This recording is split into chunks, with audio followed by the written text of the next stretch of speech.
God help the decision of the New South Wales Court of Appeal today. I mean, it could have gone the other way, but sadly, the people who wanted to march are now being told, nope, you can't go to the Opera House. And I think that was a perfect decision to make.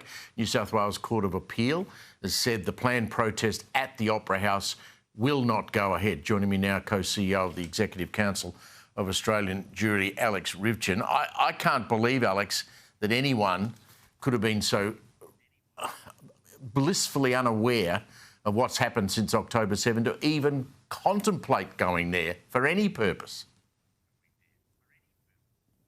Well, these activists know exactly what happened because they are the ones that applied for the permit 2 days after the October 7 atrocity. And then we all saw those deplorable, shameful scenes of violence, of burning flags, of chants against our community. And they want to replicate it. They want to keep this going, keep this momentum going. These are people who claim to be peace activists, but they're war activists. They don't support the peace plan which is being signed. Outside the courtroom today, your colleague Kenny Heatley asked the question, now that there's a ceasefire, why do you feel this need to keep protesting? But they intend to. They intend to keep going and depleting the public coffers and depleting our social harmony and social capital in this country. And they had to be stopped. And we're fortunate that, as you said, the court made the right decision, that the police pressed the case. My community was able to join and make our voices heard.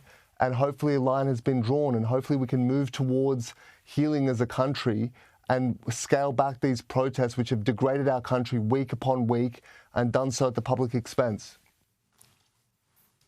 What worries me, Alex, is, I mean, you know, we all can celebrate the peace deal that hopefully is going to hold in Gaza between Israel and the Palestinians. But these social activists that are at the core of these marches, predominantly Melbourne and Sydney, they won't give up. I mean, they hate Jewish people. They hate the fact, well, some of them do. I mean, some of them hate Jewish people. Some of them are anti-Semitic.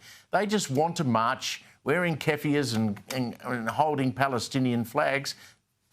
That's the purpose of their life. They're not going to go away, are they? No, you're right. And they define themselves by this. And it has nothing to do with the Middle East because they know, even with their narrow minds, they must know that what they do here has no bearing whatsoever on what transpires in Israel and the Palestinian territories. They do this for their own emotional nourishment. They chant their chants. They hold to a very extreme ideology, which is not only anti-Semitic and anti-Zionist, but it's broadly anti-Western, which is why they never have the Australian flag except to burn it. And they want to cause this disruption.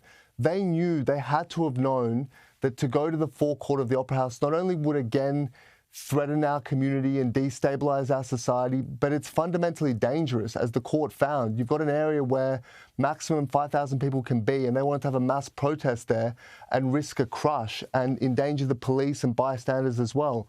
But they don't care, and they don't care how much money it costs us. They don't care how many lives are lost as a result of it, how much incitement is made.